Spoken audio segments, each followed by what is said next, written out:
이제 오늘 마태복음 13장 말씀을 한 절 읽었는데요. 마태복음 13장은 우리가 천국장이라고도 부릅니다. 발음 잘 하셔야 돼요. 구수한 천국장이 아니라 천국에 대한 이야기가 담겨 있기 때문에 천국에 대한 장이다라고 우리가 보는 것입니다. 오늘 말씀은 특별히 하나님의 나라를 발견한 사람의 마음에 대해서 표현을 해주고 있습니다. 한 단어로 하자면 그것은 기쁨이라고 표현할 수 있겠죠.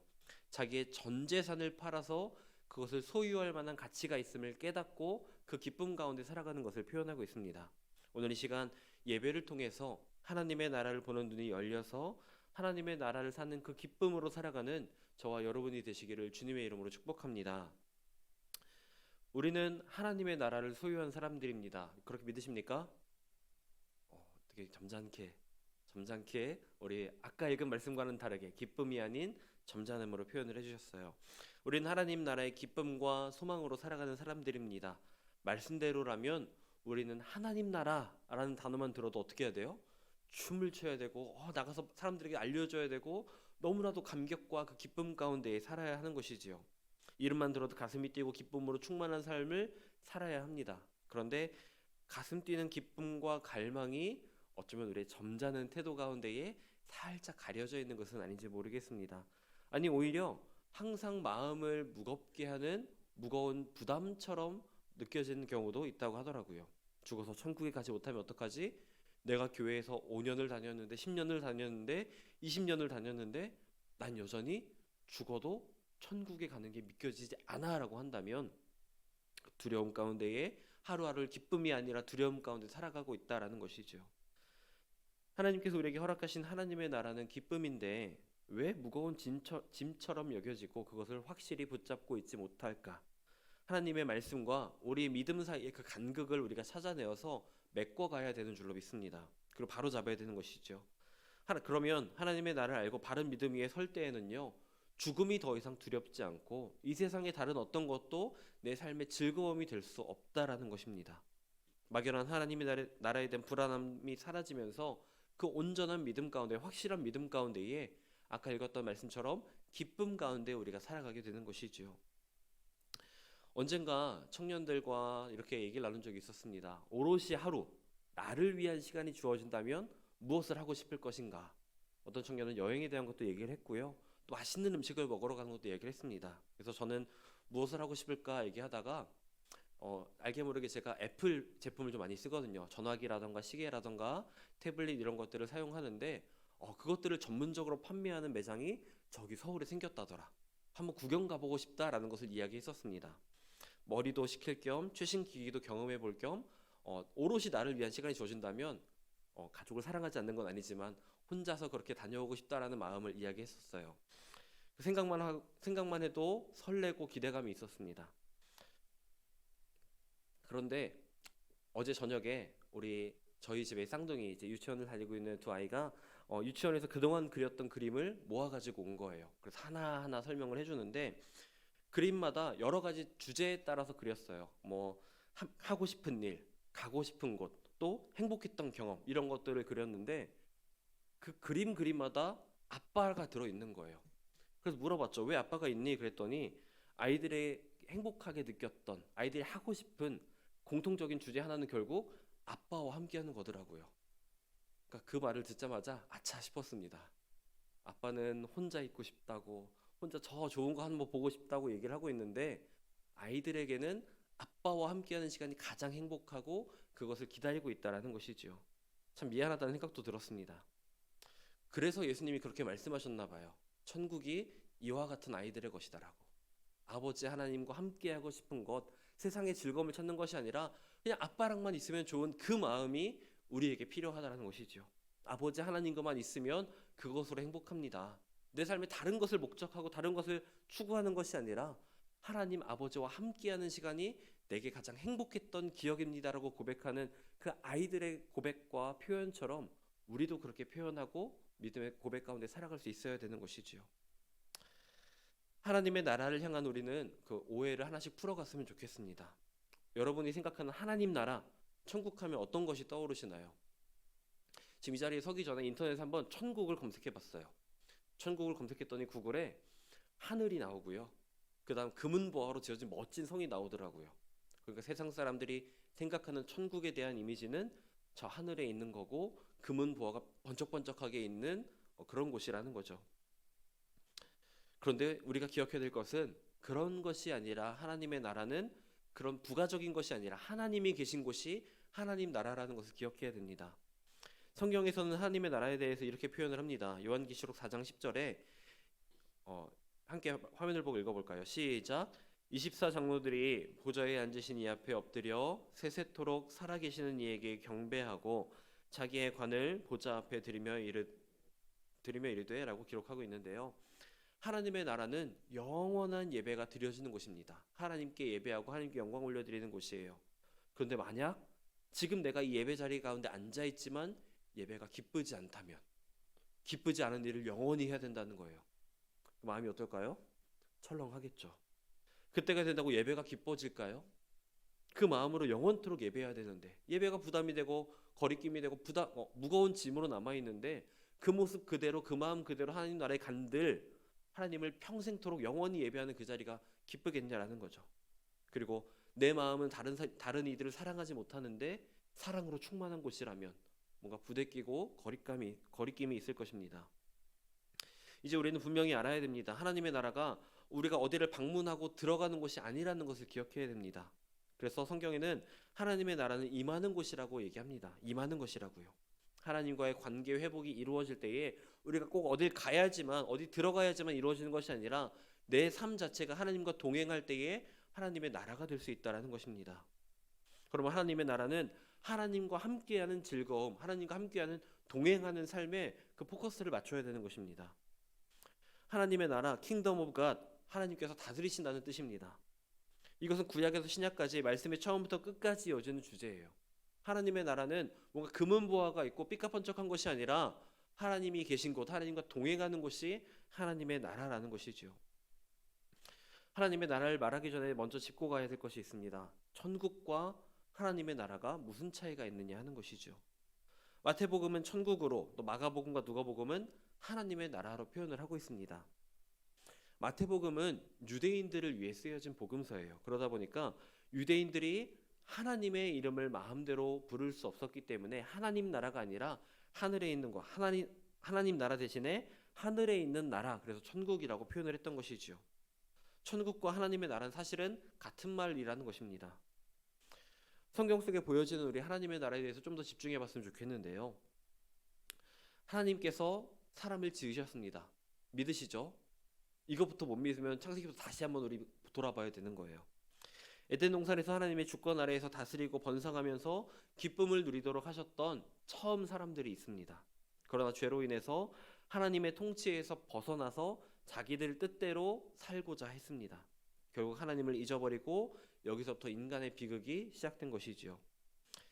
하나님께서는 사람을 택하셔서 민족을 세우셨습니다. 그리고 그 민족을 제사장 나라 삼으셨어요. 열방이 주께로 돌아오게 하시려고 했습니다. 그러나 여전히 그 백성들의 삶은 하나님께로 돌아오는 것이 아니라 세상을 향해서 세상의 즐거움을 쫓아 살아갔던 것이지요. 죄로 인해 완악해진 마음이 해결되지 않고 죄에 허덕이다가 회개하고 또 허덕이다가 회개하고를 반복했던 이스라엘의 역사를 우리가 기억합니다. 그리고 마침내 하나님께서는 아무도 생각할 수 없는 방법으로, 아무도 대신할 수 없는 방법으로 구원의 문을 여신 것이지요. 단번에 모든 일을 이루셨습니다. 우리 마음에 임하셔서 하나님의 말씀을 새겨 넣기로 하신 것입니다. 하나님 자신이 사람의 몸을 입고 이 땅에 오신 것이죠. 모든 사람의 죄를 대신해서 속죄의 제물이 되어 주셨습니다. 주를 믿고 회개함으로 세례를 받은 자들에게 성령을 보내주셨고요. 마음에서 하나님과 동행하는 삶으로 이끄셨습니다. 그래서 마침내 예수님께서 다시 오심으로 우리 안에 하나님의 나라가 임할 수 있게 된 것입니다. 예수님께서 선포하신 복음이 이것을 증거하고 십자가를 지신 이유도 이 하나님의 나라를 이루기 위한 목적이었습니다. 마가복음 1장 14절과 15절에 보면 이렇게 기록합니다. 예수께서 갈릴리에 오셔서 하나님의 복음을 전파하여 이르시되 때가 찼고 하나님의 나라가 가까이 왔으니 회개하고 복음을 믿으라 하시더라. 예수님이 오심으로 하나님의 나라가 선포되었고 십자가에서 그 모든 것이 회복되었습니다.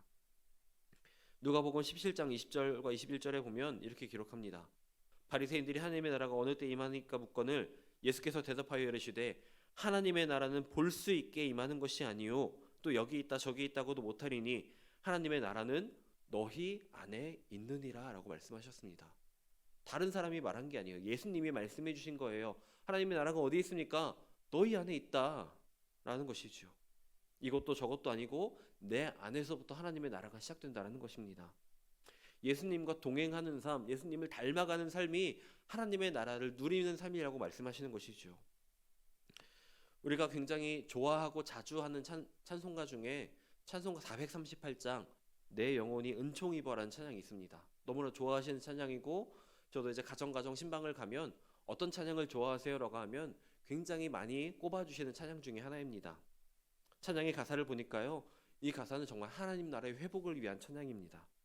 내 영혼이 은총 입어 중한 죄짐 벗고 보니 슬픔 많은 이 세상도 천국으로 화하도다. 또 2절에서 주의 얼굴 뵙기 전에 멀리 뵈던 하늘나라 내 마음속에 이루어지니 날로 날로 가깝도다. 또 3절에 보니까 높은 산이 거친들이 초막이나 궁궐이나 내 주 예수 오신 곳이 그 어디나 하늘나라. 아멘.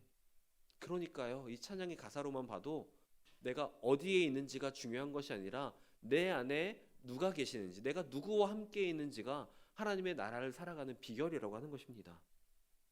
주 예수님을 모신 곳이라면 그 어디나 하늘나라, 하나님 나라가 된다라는 것입니다. 장소와 공간이 아닌 관계의 회복으로 내 삶 가운데에 하나님의 나라가 이루어지는 것입니다. 예수님과 함께하는 것이 기쁨이고 하나님의 말씀에 순종하는 것이 즐거움이 되고 감격된 삶이라는 것을 우리가 기억해야 됩니다. 그래서 로마서 14장 17절에 보면 이렇게 말씀합니다. 하나님의 나라는 먹는 것과 마시는 것이 아니요 오직 성령 안에 있는 의와 평강과 희락이라. 아멘. 성경은 하나님의 나라를 알게 해준 세 가지로 하나님의 성령 안에 있는 의와 평강과 희락을 이야기합니다. 먹고 마시며 삶의 필요를 채우는 그런 1차원적인 문제가 아니라고 이야기하는 것입니다. 하나씩 살펴볼 텐데요. 하나님의 의는 로마서 3장 21절부터 24절에 보면 이렇게 기록을 합니다. 율법 외에 하나님의 한 의가 나타났으니 곧 예수 그리스도를 믿음으로 말미암아 모든 자에게 미치는 하나님의 의니 모든 사람이 죄를 범하였음에 하나님의 영광에 이르지 못하더니 그리스도 예수 안에 있는 속량으로 말미암아 의롭다 하심을 얻은 자 되었도다. 아멘. 우리는 본래 의롭다 하심을 얻을 수 없는 죄된 존재였습니다. 그런데 예수 그리스도를 믿음으로 말미암아 하나님의 영광에 이르지 못하던 우리가 하나님의 영광으로 나아갈 수 있는 의롭다 하심을 얻었다라는 것이지요. 하나님의 의는 우리를 거룩하게 하신 것입니다. 예수 그리스도의 십자가 보혈로 우리를 거룩하게 깨끗하게 해 주셨습니다. 그러나 여기서 끝이 아닙니다. 더 큰 이유는 용서해 주신 것은 우리를 변화시키기 위해서입니다. 세상 가운데 살아가며 세상을 쫓아 살아가며 세상을 닮아 세상에 스며 있는 우리의 삶이 변화되어서 예수 그리스도의 보혈로 변화되어서 거룩하고 성결하고 복된 존재로 살아가기를 원하시는 것이지요. 더 이상 죄에 매여 사는 자가 아니라 하나님의 거룩하심을 닮아가는 하나님의 자녀다운 삶을 살아가도록 우리 삶을 변화시켜 주신다라는 것입니다. 우리의 변화를 통해서 다른 것이 아닌 하나님의 영광을 드러내게 되는 것이고요. 주님의 놀라운 능력을 그 삶으로 증거하며 살아가도록 우리 삶을 변화시키셨다라는 것입니다. 죄를 좋아하던 자가 죄를 싫어하게 되고요. 사랑하지 못하고 용서할 수 없었던 삶이 용서하고 사랑하는 삶으로 변화되어져 갑니다. 하나님의 의가 나타날 수 없었던 내 삶이 변화되어서 하나님의 의로우심을 증거하고 나타내는 삶이 되어진다라는 것입니다.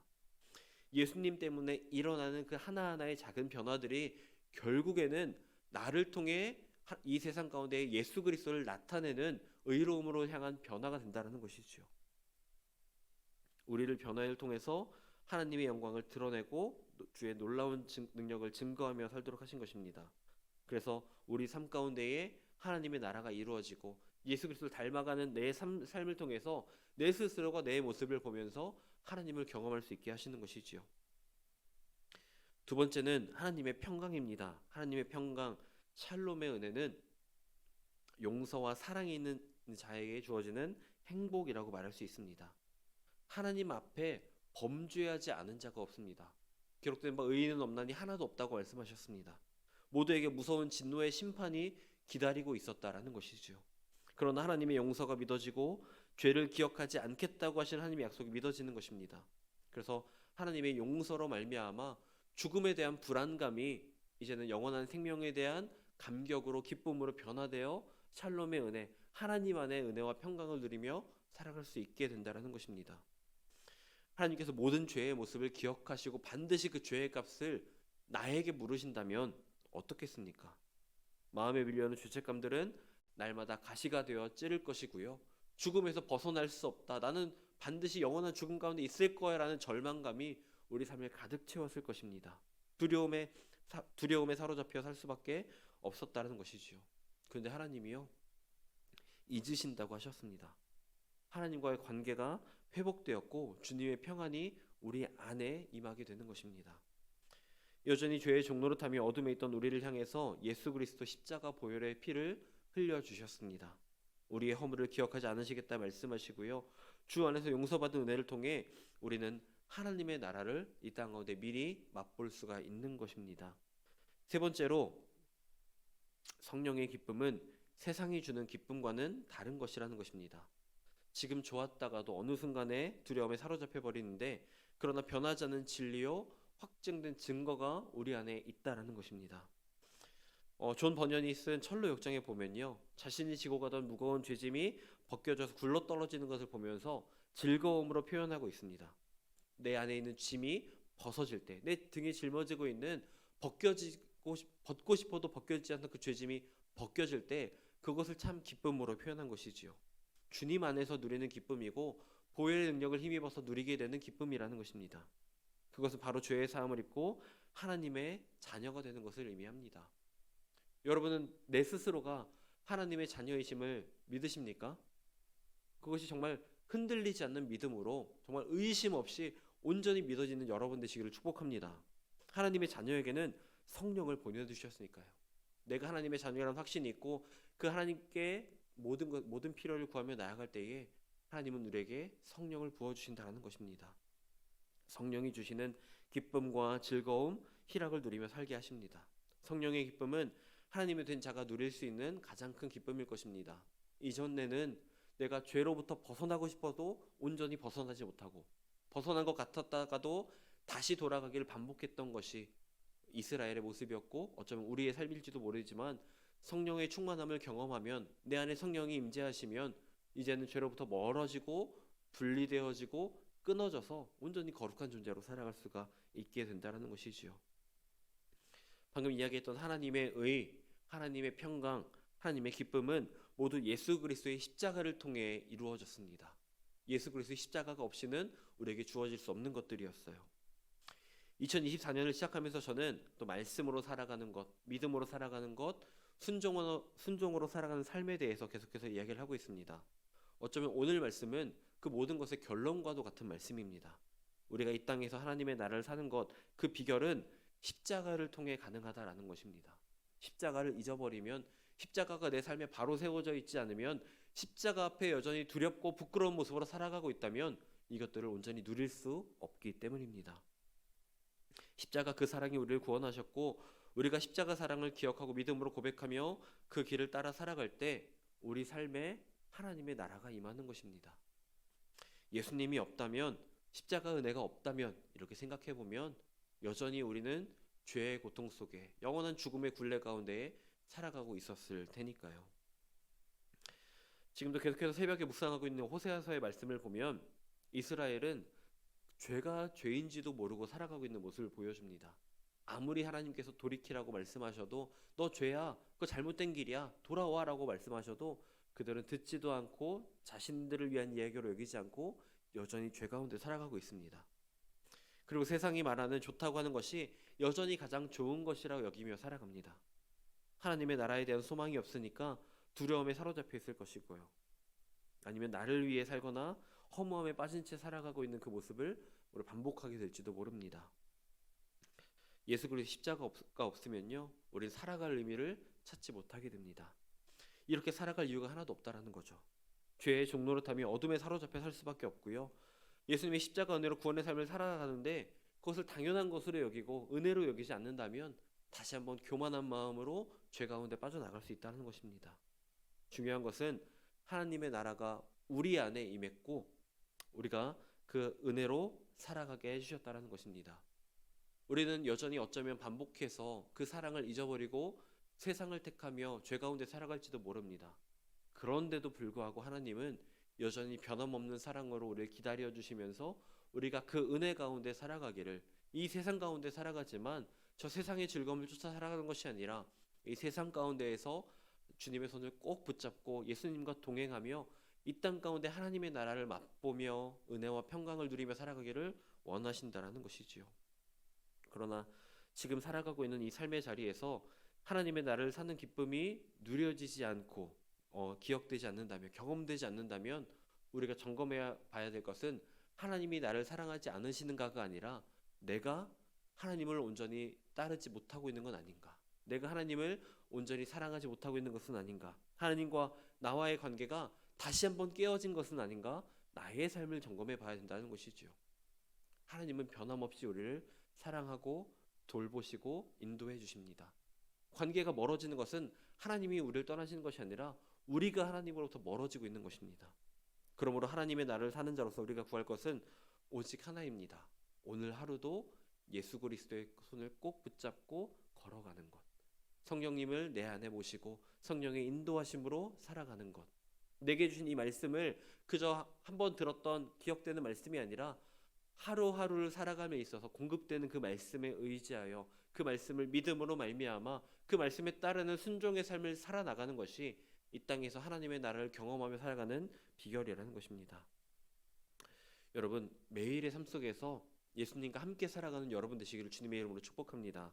말씀을 묵상하고 그 말씀을 따라 살아가기 위해 치열하게 노력해야 됩니다.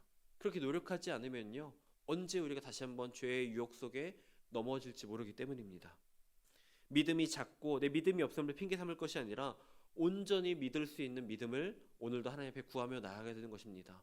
어제 나의 믿음이 없음을 핑계 삼고 이유 삼을 것이 아니라 어제 나의 작고 연약했던 믿음보다 하나님 더 큰 믿음을 주십시오, 성령님 인도해 주셔서 흔들리지 않는 믿음을 주십시오라고 구하며 나아가야 됩니다. 그리고 내 삶의 방향과 길이 분명하게 보인다면, 예수 그리스도의 십자가를 향한 그 길이 분명하게 내 앞에 있을 때에는 주저하지 말고 순종하며 나아가야 되는 것입니다. 그러면 그 삶 가운데에 하나님의 나라가 펼쳐질 것입니다. 하나님의 나라를 사는 기쁨이 우리 안에 충만하게 채워질 것입니다. 오늘 이것을 결단하고 살아가는 저와 여러분의 되시기를 주님의 이름으로 축복합니다. 그래서 하나님의 나라, 우리가 죽음 이후에 가는 그곳으로만 기억하는 것이 아니라 이 땅 가운데 살아갈 때에도, 이 땅에서도 하나님과 동행하며 예수 그리스도의 손 꼭 붙잡고 살아가서 내가 있는 그곳이, 내 안에 예수 그리스도를 모시고 사는 그곳이 하나님의 나라구나, 참 기쁨이구나, 오늘 내 삶이 정말 기쁜 하루구나라고 그렇게 믿음으로 고백할 수 있는 저와 여러분 되시기를 주님의 이름으로 축복합니다. 기도하겠습니다.